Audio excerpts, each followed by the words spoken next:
बिहार में आपने महत्वपूर्ण जिम्मेदारी निभाई, कोई ऐसा संस्मरण? वहाँ के सेक्रेटरी थे, चीफ सेक्रेटरी जी। नहीं सर ऐसा मत करिए। मैंने कहा क्यों? नहीं ऐसी यहाँ परंपरा नहीं है। अगला उपराष्ट्रपति कौन होगा? आलेकर जी भी इस रेस में शामिल हैं। ऐसे कुछ नहीं है, मैं उसके काबिल हूँ ऐसा मैं मानता नहीं, बिल्कुल नहीं। गवर्नर की भूमिका पर कई सवाल खड़े होते हैं। राज्यपाल के लिए कुछ मर्यादाएं हैं। कोई भी राजनीतिक दल आपके नजदीक नहीं है। आपको महसूस होता है कि इस पद की गरिमा कुछ कमजोर हुई है? यह निश्चित है, ऑल आर इक्वी डिस्टेंट। नियुक्ति प्रक्रिया में परिवर्तन की आवश्यकता है। ये नई सरकार 2014 से जो आई है बहुत ही अच्छी समझ और सोच के किया हुआ है। राष्ट्र टीवी को मैं, इस नए चैनल को मैं बहुत बहुत शुभकामनाएं देता हूँ।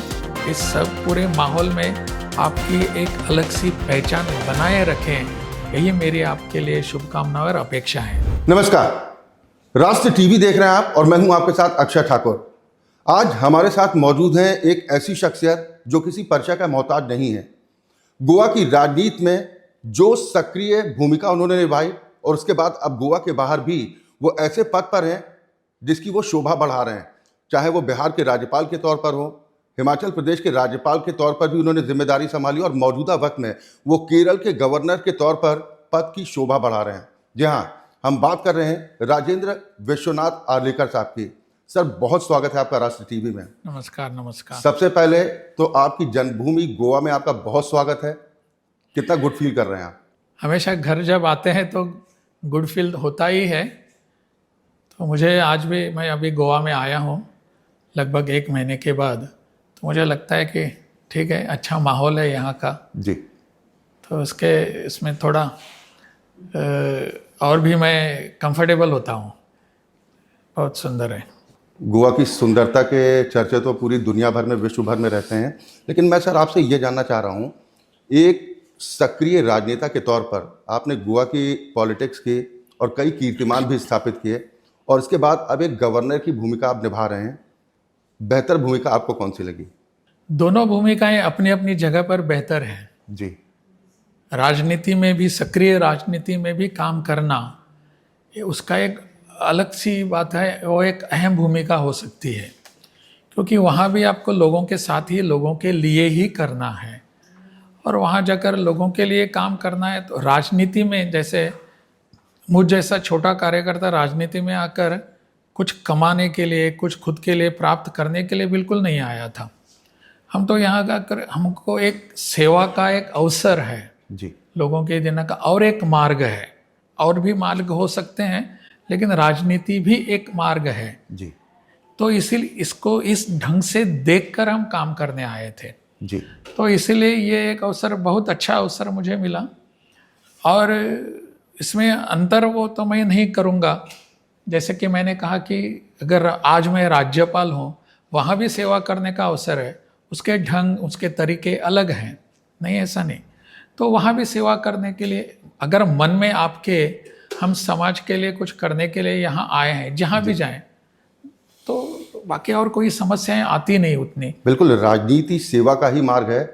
पद उसके हिसाब से गरिमा भी थोड़ी बदल जाती है, लेकिन सक्रिय राजनीति में कुछ ऐसी चीज़ें होती हैं जो आप खुलकर कर सकते हैं। लेकिन बतौर एक गवर्नर, क्योंकि आज के कुछ वर्षों की राजनीति की बात अगर सर देखें तो गवर्नर की भूमिका पर कई सवाल खड़े होते हैं। आपको लगता है, ये महसूस होता है कि इस पद की गरिमा कुछ कमज़ोर हुई है? यह निश्चित है, मैं निश्चित तौर पर भी कहूँगा भी कि राज्यपाल के लिए जो काम करना है उसके लिए कुछ उसकी और कुछ मर्यादाएं हैं, उसके लिमिटेशंस जिसे हम कहते हैं, वो लिमिटेशंस यहाँ राज्यपाल के तौर पर आते हैं। जी। आप राजनीति में एक जाते हैं, सक्रिय राजनीति में होते हैं, तो आप एक भूमिका तय करके उस पर आपकी पोजीशन ले सकते हैं। जी। कि मुझे ये कहना है, वो कहना है, करना है। और क्योंकि आपकी भूमिका भी आप जिस राजनीतिक दल से जुड़े हुए हैं उस राजनीतिक दल की भूमिका के अनुरूप होती है। जी। जी। यहाँ उसकी मर्यादाएं अलग हैं। जी। तो उस मर्यादाओं का पालन करके, क्योंकि यहाँ आप जब आते हैं तब राजनीतिक दल के कोई कार्यकर्ता नहीं, सदस्य भी नहीं होते। जी। तो आपको सबके लिए करने की बात है, सबके लिए बोलने की आवश्यकता होती है।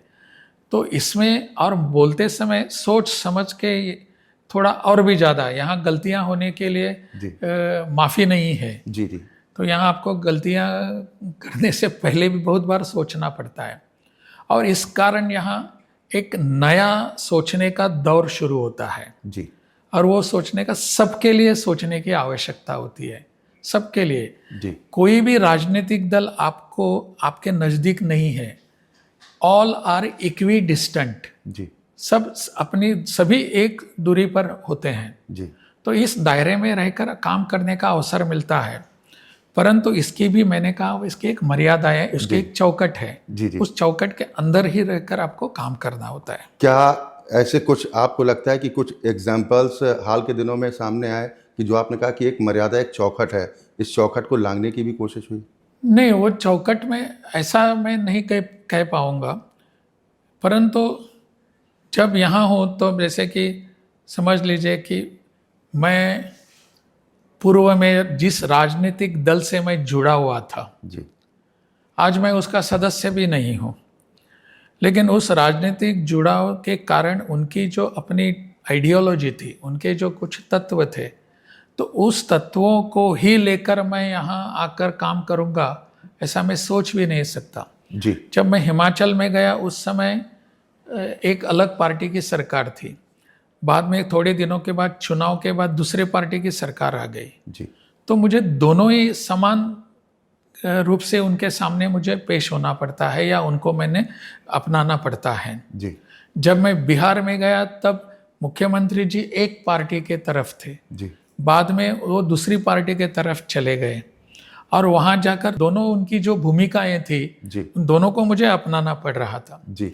अब मैं केरल में गया हूँ, तो केरल में राजनीतिक सोच जो है, जो सत्ता में आज हैं, उनकी सोच तो बहुत ही अलग सी है। जी। इतने वर्षों से मैं जिस राजनीतिक दल की सोच में था, उससे तो पूरी तरह अलग है, लेकिन उसको मैं दूर नहीं कर सकता। जी पहले वाली सोच थी, वो भी और ये भी, दोनों अपने लिए हैं। जी तो इन सब की एक चौकट के भीतर काम करने के लिए थोड़ी मुश्किल होती है, क्योंकि आपकी पहले वाली कुछ सोच थी, आपकी समझ थी, आपका काम करने का एक ढंग था, जी। तरीका था।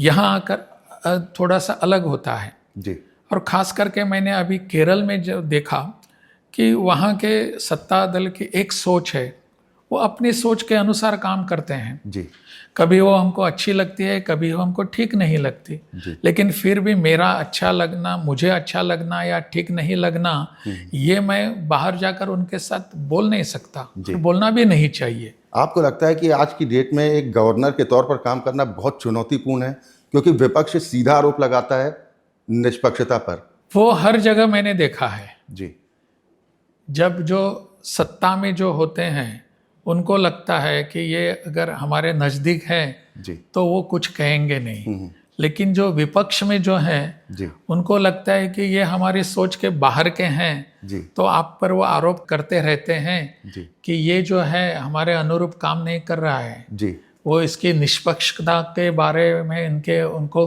कुछ संशय आता है, जी या उनको कुछ आशंका कुशंका आती रहती हैं।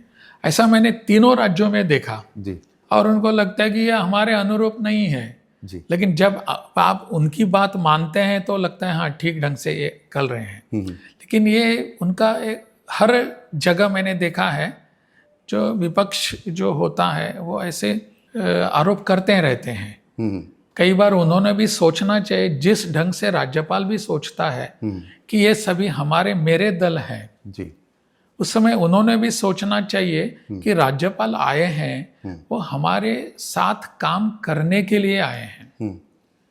अगर उनकी सोच कुछ अलग से, राज्यपाल आए हैं ना, वो केंद्र सरकार के एजेंट हैं, जी जी ऐसा बहुत बार वो कहते हैं, which is absolutely wrong. Example भी देते हैं, महाराष्ट्र का उदाहरण देते हैं, जब सुबह सुबह फडणवीस साहब और उन्होंने शपथ ली थी, और उसके बाद दिल्ली के पूर्व मुख्यमंत्री अरविंद केजरीवाल साहब एलजी साहब के ऊपर आरोप लगा देते थे। क्या आपको लगता है कि सिर्फ अपना पॉलिटिकल एजेंडा सेट करने की खातिर राजनीतिक दल राज्यपाल पद की गरिमा पर सवाल खड़े कर देते हैं?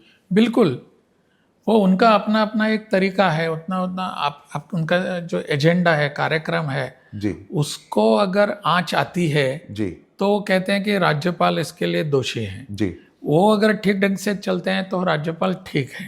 और उनको क्या है, जैसे कि आपने महाराष्ट्र का उदाहरण दिया, जी वो वहाँ की उस समय जो भी सामने उनके विषय आते हैं उसको उसके अनुरूप उसको लेकर वो निर्णय करते हैं। जी आज हम उसके लिए वो गलत था या बराबर था उसका विश्लेषण, उसका डिसेक्शन नहीं कर सकेंगे। जी उस समय उन राज्यपाल महोदय को जो लगा और उन्होंने जो निर्णय किया वो उस समय के लिए बिल्कुल सही था, ऐसा हो सकता है। जी उसको हम आज अपने दायरे में लेकर, मेरी सोच में लाकर मैं उसको गलत या बराबर उसको उचित ठहराना, ये भी गलत होता है। राज्यपाल पद की गरिमा सशक्त और मजबूत बनी रहे, क्या इसके लिए आपको लगता है कि कुछ नियुक्ति प्रक्रिया में परिवर्तन की आवश्यकता है?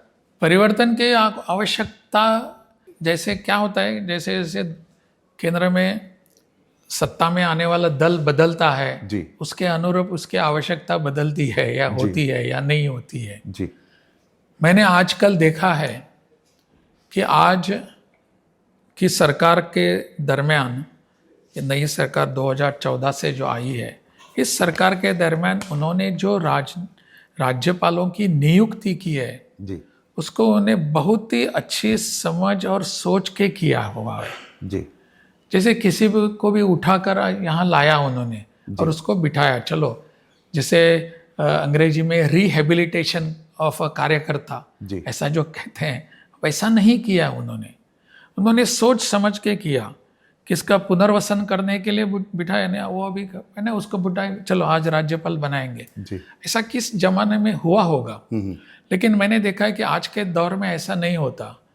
Those who are really interested, those काम करना चाहते हैं, काम करने का अनुभव है, उनकी थोड़ी डिग्री ऑफ काम करने की उसकी जो है वो मात्रा कम अधिक हो सकती है। जी जितना मैं काम करता हूँ उतना ही बाकी करेंगे ऐसे नहीं, वो मुझसे ज़्यादा कर सकते हैं। जी मैं उनके तरह मेरी दौड़ धूप होने वगैरह हो सकती है ऐसा नहीं, वो और भी चुस्त होते हैं।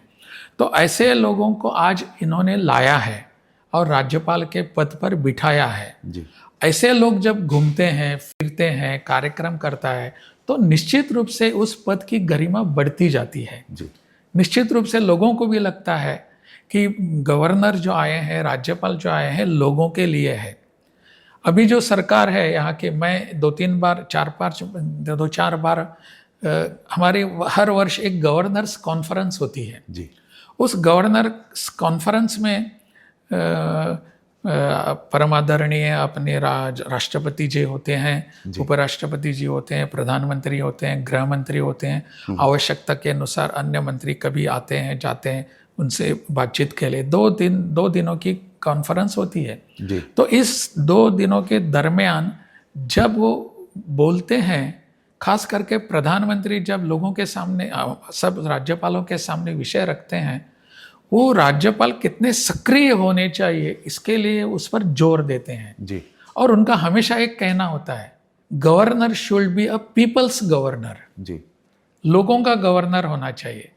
पुराने वाली जो सोच थी ब्रिटिश के समय की कि वो राज्यपाल is a place where you have to enjoy yourself, head of the state, head of the state, और यू एंजॉय, कुछ काम करने की जरूरत नहीं। बहुत बड़ा राजभवन है, उसमें सामने लॉन्स है, सभी सुविधाएं हैं, सब कुछ है, नौकर चाकर हैं, सब है, यू एंजॉय दैट। ऐसा आज नहीं है। प्रधानमंत्री बार बार ये कहते रहते हैं कि you have to be a people's governor, go to the people, call the people. ऐसा जो उनका एक सोचने का तरीका है ना, that has impacted more the present governors. और सभी के सभी गवर्नर काम करते हैं। आपकी सादगी के तो बहुत से लोग कायल हैं। ऐसा कुछ नहीं है, सादगी वगैरह लोगों को लगता है, क्या पता। ये क्या है कि मुझे सादगी मुझे तो पसंद है, मेरे बचपन से हमने देखा है, हमारे संस्कार ऐसे ही हैं जी। उसी ढंग से मैं रहता हूँ उसमें। सर, आपने अभी बिहार का जिक्र किया, बिहार में आपने महत्वपूर्ण जिम्मेदारी निभाई। कोई ऐसा संस्मरण जो आप राष्ट्र टीवी के दर्शकों के साथ साझा करना चाहें?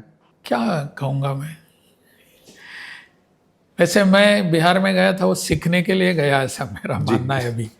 और वहाँ मैं बहुत कुछ सीख पाया हूँ। जी एडमिनिस्ट्रेशन जो है, प्रशासन, वो किस ढंग से आपके साथ आता है। मेरा एक ऐसा प्रसंग मैं बताऊंगा जी कि मुझे भी वैसी एक घूमने फिरने की आदत है। मैं वहाँ गया था बिहार में शुरू में, तो जाने के बाद मैंने वहाँ सोचा कि मैं प्रवास करूँगा, तो प्रवास करने के लिए मैं निकला, जाना मैंने तय कर दिया। तो मुझे और मेरे प्रवास के दरम्यान मैं आज भी करता हूँ, जहाँ जाता हूँ उस रात मैं वहाँ रुकता हूँ, जी उस रात ओवरनाइट स्टे, और सब लोगों से मिलना वगैरह करता हूँ। और दूसरे दिन अगर हो सकता है दूसरे दिन, नहीं तो उसी दिन कि अफसर को मिलना, उनके साथ बैठना, क्या समस्याएं हैं, कैसे काम चल रहा है, जी केंद्र सरकार की कुछ योजनाएं हैं उसके तहत क्या काम हो रहा है वगैरह, तो मैं पूछना, ऐसा मेरा तरीका है। हिमाचल में भी मैं करता था, जी तो बिहार में मैंने ऐसे कहा, तो मेरा प्रोग्राम बन गया वहाँ से। जब भी प्रशासन को पता चला तो उन्होंने कहा कि ऐसा ये क्या कर रहे हैं राज्यपाल, जाकर सबसे मिलेंगे कैसे। तो वहाँ के सेक्रेटरी थे, चीफ सेक्रेटरी, जी वो आ गए और मुझे मिलने के लिए आ गए। उन्होंने कहा सर मैं ऐसे ऐसे हूँ। ठीक है, मैंने कहा क्या बात है।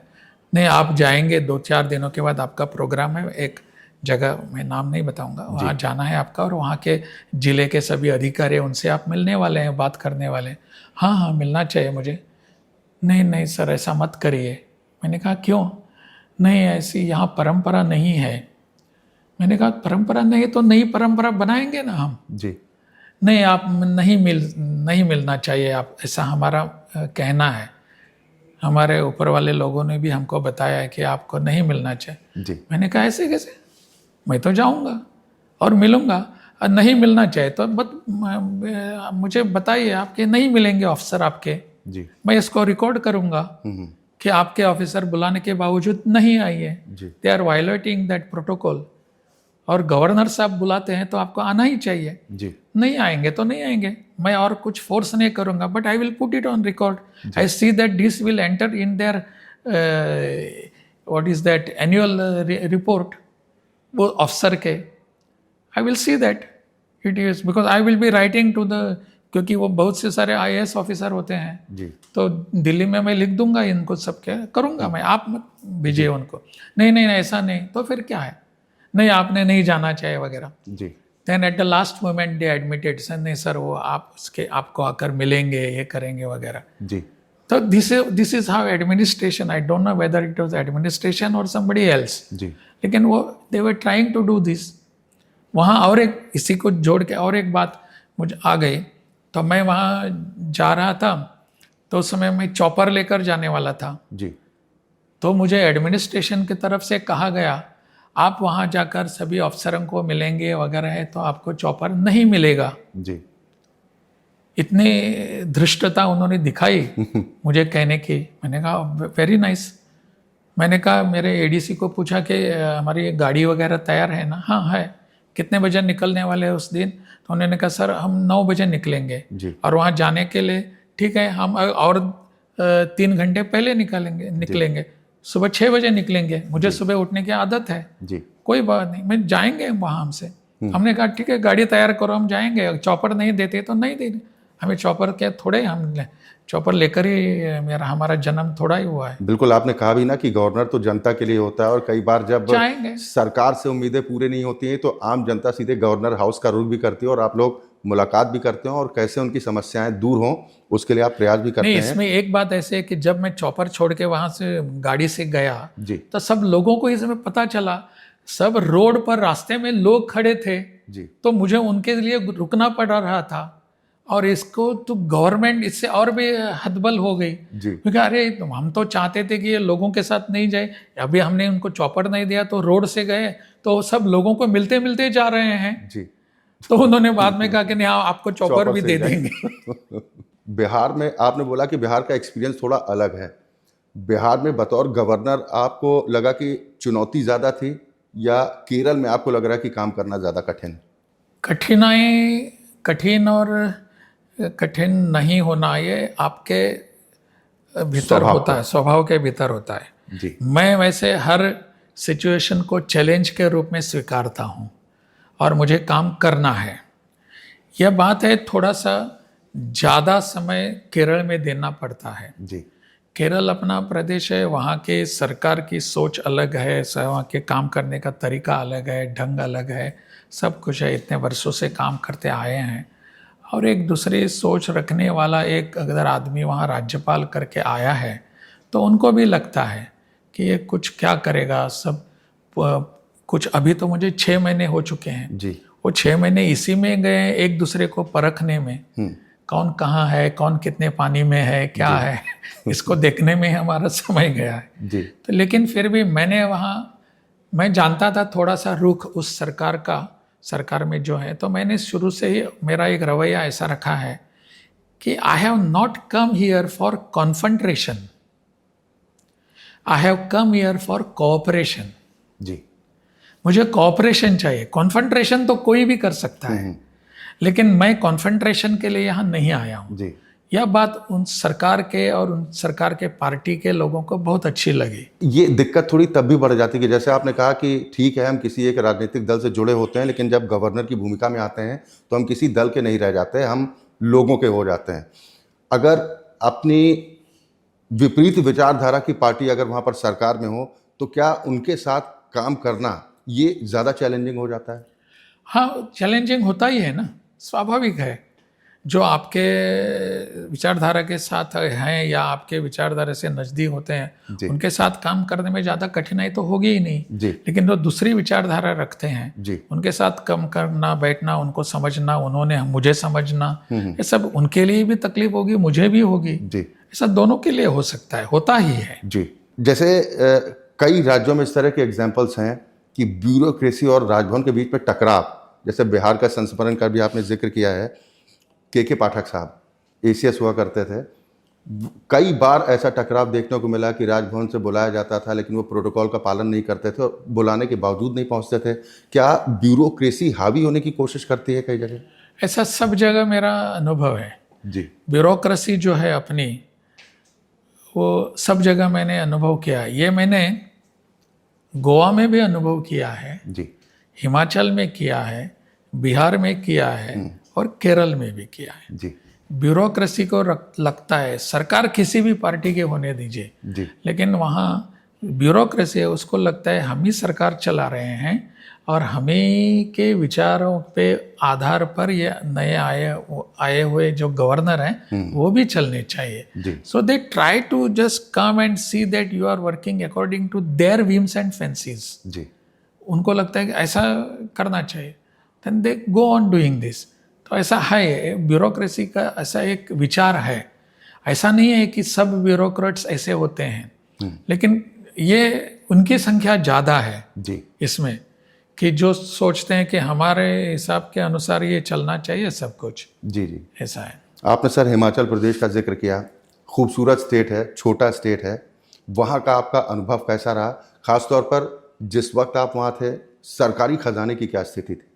सरकारी खजाने की स्थिति तो क्या होता है, वो समझने की बात है कि हर जगह सरकारी खजाना उसी ढंग से होता है, ऐसा नहीं। जी किसी भी सरकार को लोगों के लिए काम करने की आवश्यकता होती है और काम करने के लिए पैसे की ज़रूरत होती है। जी वो पैसा कहाँ से लाएं, यही समस्या उनके सामने होती है। जी तो किसी न किसी ढंग से वो सब अपने हिमाचल की उस समय भी बहुत अच्छी परिस्थिति थी सरकारी खजाने की, ऐसा नहीं है, लेकिन वहाँ की सरकार उस समय ठीक ढंग से चला रहे थे उसको। जी क्या है, आपके रेवेन्यू, क्या हिमाचल प्रदेश में ऐसा था जी कि वहाँ के सरकारी नौकरों की संख्या जी और उसके लिए जो बजट हो रहा था, जी तो 60% बजट उनके पेमेंट के लिए जा रहा था। जी तो बचता कहाँ 40%। ये मेरा सवाल सर इसीलिए था क्योंकि जब सत्ता परिवर्तन हुआ वहाँ पर, तो उसके बाद नौबत तो ये आ गई कि कर्मचारियों को वेतन देने के लिए सरकार के पास पैसा नहीं था।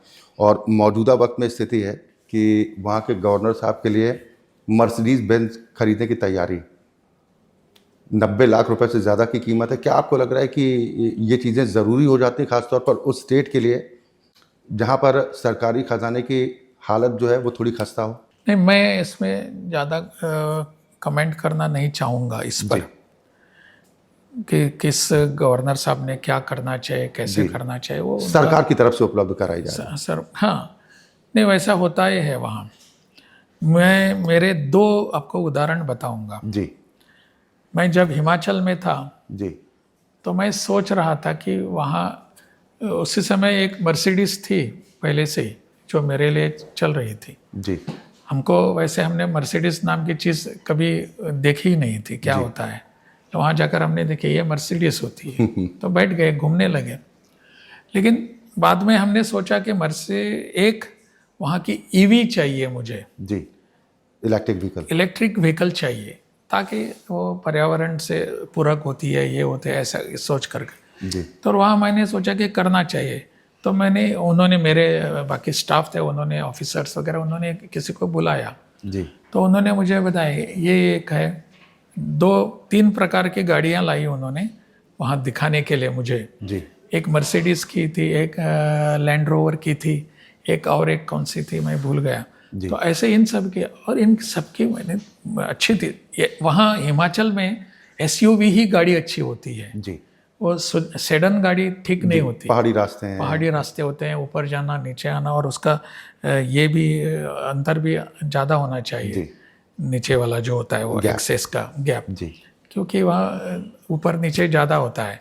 तो मैंने सोचा कि ठीक है मैं करूँगा ऐसा। तो उन्होंने मुझे इसकी कीमत मुझे बताई। जी तो उन्होंने सर इसके एक लगभग 1.5 करोड़ है, जी इसका एक कुछ 1 करोड़ 1.25 करोड़ है, इसका उतना ऐसा ही है। मैंने इसको छोड़ दिया, मुझे नहीं चाहिए आपकी इतनी मैंने तभी तो कहा कि आपकी सादगी के सभी कायम। तो मैंने वहाँ गाड़ी नहीं खरीदी और मैंने छोड़ दिया। बाद में मुझे बिहार में जाना हुआ। बिहार में मैं गया, वहाँ भी मेरे लिए मर्सिडीज थी। जी तो और मर्सिडीज थी, तो मैंने सोचा कि मर्सिडीज कहाँ लेकर जाएंगे हम, बिहार में तो थोड़े ऊपर नीचे वैसा तो है नहीं, तो सीधी गाड़ी एक लेकर जाएंगे और एसयूवी खरीदेंगे। मैंने वहाँ भी ईवी सोची, जी और बाद में मैंने खरीद ली ईवी गाड़ी। जी और मुझे ऐसे ही वहाँ से कोटेशंस आ गए गाड़ियाँ दिखाने के लिए वगैरह। मैंने महिंद्रा की 17 लाख की गाड़ी खरीद ली, जी जस्ट 17 lakhs। मुझे अच्छा लगा। 17 lakhs is very okay for a person like me. मुझे वो 1.5 करोड़ वाली गाड़ी बात ही नहीं है। एक सवाल और भी इस बात को लेकर कि देश को उपराष्ट्रपति का बेसब्री के साथ इंतजार है कि अगला उपराष्ट्रपति कौन होगा। कुछ खबरें इस तरह की भी हैं कि राजेंद्र विश्वनाथ आलेकर जी भी इस रेस में शामिल हैं। 5-6 लोगों को ऐसे नाम चल रहे हैं, क्या सच्चाई है? बिल्कुल ऐसे कुछ नहीं, ऐसे गलत बातें हैं, ऐसा होता ही नहीं कभी। जी वहाँ मुझे बाकी के नाम पता नहीं है क्या है वगैरह, लेकिन मेरा नाम अगर आता है वो किसी की गलत फहमी है, ऐसा नहीं है। मुझसे भी ज़्यादा अच्छे लोग, बहुत अच्छे काम किया जिन्होंने है, उनका डेडिकेशन है, राष्ट्र के प्रति समर्पित हैं, बहुत उनका अनुभव है, एडमिनिस्ट्रेशन का अनुभव है, सरकार का अनुभव है, ऐसे बहुत सारे लोग हैं। मैं उसके काबिल हूँ ऐसा मैं मानता नहीं, बिल्कुल नहीं। मुझसे भी बहुत सारे लोग हैं। ये तो बड़प्पन हुआ। नहीं, बड़प्पन नहीं, मैं आपको वास्तविकता बता रहा हूँ, ये वास्तव है, बड़प्पन की बात नहीं है। कि क्या ऐसे बहुत सारे लोग हैं, उनका विचार होना चाहिए, वो करेंगे, वो मुझे पता नहीं क्या उनका होता है, लेकिन निश्चित ये है कि मेरा नाम नहीं है उसमें। राष्ट्र टीवी के मन से आप क्या संदेश देना चाहेंगे आज के राजनेताओं को? राजनेताओं को मैं इतना ही कहूँगा कि राजनीति जो होती है ना, या किसी भी काम को, उसमें ह्यूमन टच होना चाहिए, जी मानवीय स्पर्श होना चाहिए। अगर ह्यूमैनिटी नहीं है किसी भी काम में तो उसका कोई अर्थ नहीं होता। हम लोगों के लिए हैं, न कि लोग हमारे लिए। यह भावना लेकर हर राजनेता को काम करने की ज़रूरत है, हमेशा के लिए। आज ही नहीं, या पिछले कल थी ऐसा नहीं, आने वाले कल में हो गया ऐसा नहीं। It is every time and everywhere. ऐसा मुझे लगता है कि यह संदेश हम लेकर जाना चाहेंगे, हम सब ने लेकर जाना चाहिए कि राजनीति हो या कुछ भी हो, लेकिन हम लोगों के लिए हैं, समाज के लिए होना चाहिए, उनके लिए कुछ काम करने की आवश्यकता है। बहुत शुक्रिया सर, आप राष्ट्र टीवी के साथ जुड़े और आपने बेबाकी से तमाम मुद्दों पर अपनी बात भी रखी, अपने एक्सपीरियंस को साझा किया, न सिर्फ गोवा की सक्रिय राजनीति के दौरान का आपने जिक्र किया है, जिसका एक क्रेडिट जाता है कि आपने गोवा विधानसभा को पेपरलेस करने का काम किया था, और भी कई संस्मरण हैं। बहुत शुक्रिया सर राष्ट्र टीवी के साथ जुड़ने के लिए। बहुत बहुत धन्यवाद आपको भी देता हूँ, और राष्ट्र टीवी को मैं इस नए चैनल को मैं बहुत बहुत शुभकामनाएं देता हूँ। इस सब पूरे माहौल में आपकी एक अलग सी पहचान बनाए रखें, यही मेरी आपके लिए शुभकामनाएं और अपेक्षा है। बहुत बहुत धन्यवाद। शुक्रिया सर। तो राजेंद्र विश्वनाथ आर्लेकर साहब, जो कि केरल के गवर्नर हैं और इससे पहले बिहार और हिमाचल प्रदेश के राज्यपाल की भूमिका बाखूबी निभा चुके हैं, और इससे पहले गोवा में सक्रिय राजनीति में रहे। न सिर्फ मंत्री पद संभाला, स्पीकर की भूमिका में भी उन्होंने कई कीर्तिमान स्थापित किए। इस खास मुलाकात में फिलहाल के लिए बस इतना ही। आप जुड़े रहिए राष्ट्र टीवी के साथ।